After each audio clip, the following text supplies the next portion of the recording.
En fait, lorsqu'il était missionnaire au Brésil, il y avait une femme dans son église qui manquait de tout. C'est une période de crise économique. Et elle était chrétienne et il avait prêché le dimanche en disant « Faites connaître à Dieu, osez demander à Dieu, demandez, vous recevrez. » Enfin, tout ça. Et cette femme était en train de prier, c'est elle qui lui racontait ce témoignage. Elle dit « Pasteur, j'étais à ce moment-là en stress parce que j'avais la pression, elle était mère célibataire, elle avait sa famille à nourrir, ses enfants à nourrir. Elle dit « Dieu, il faut que je puisse manger ce soir. » Et Dieu, elle a entendu la voix de Dieu à ce moment-là qui lui a dit « Va au supermarché et fais-toi un plein caddie. » Bon, elle allait au supermarché. Sa foi de brésilienne, elle allait au supermarché Real au Brésil, elle arrive, elle rentre, les portes s'ouvrent et elle commence. Et là, elle arrive au rayon de viande.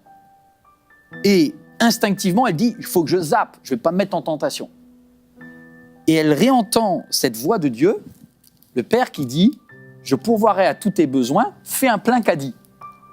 Vas-y. » Elle a commencé à charger. Elle a commencé à charger des trucs avec plusieurs zéros derrière. Des choses qu'elle s'achetait jamais, qu'elle n'osait plus acheter à ses enfants. Et elle a fait un rayon, 2 rayons. Et puis elle voyait le caddie qui monte. Et elle s'imagine que derrière, elle risque l'humiliation à la caisse parce qu'elle n'a pas les moyens financiers de payer. Son compte est à 0. Et c'est marrant parce qu'on stresse, mais perdu pour perdu. Moi, j'aurais dit ça. Elle est allée jusqu'au bout. Et elle est jusqu'au bout, elle a rempli. Elle arrive à un caddie énorme et il est midi au moment où elle arrive devant la caisse. Et elle ne sait pas trop, elle est un peu en stress, elle voit les caisses qui sont pleines. Et là, elle entend une petite voix du Saint-Esprit qui lui dit « Va à la caisse numéro 6 ». Alors, elle se met dans la ligne de la caisse numéro 6. Et quand elle est à la caisse numéro 6, juste avant elle, la caissière met l'écriteau « Dernier client terminé ». La caisse est fermée.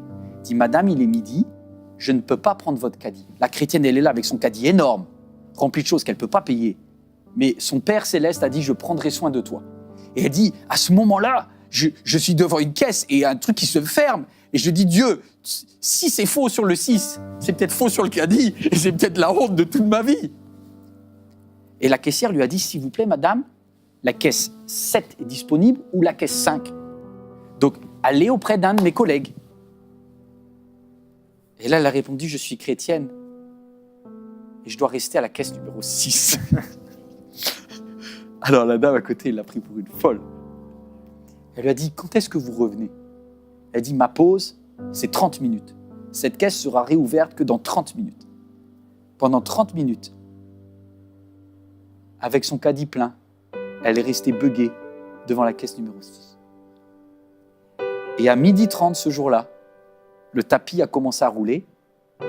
La caissière est revenue, elle dit « mais vous êtes incroyable.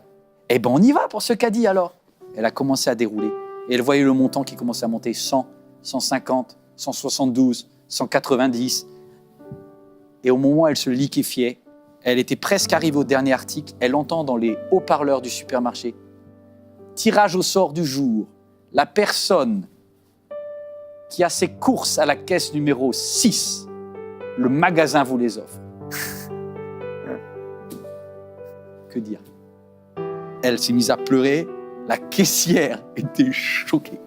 Et elle lui a dit « Mon papa pourvoira tous mes besoins. » Waouh! Je ne sais pas si quelqu'un a des besoins, mais c'est le moment de prier. Oh, bien, Dieu.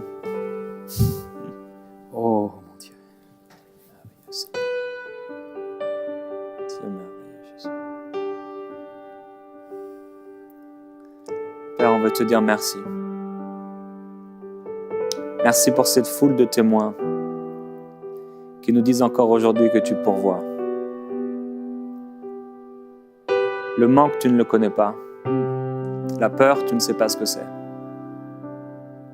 Tu n'es pas un Dieu fragile. Mais pour un temps, tu t'es abaissé jusqu'à nous. Tu as pris notre condition. Tu as su ce que c'était d'avoir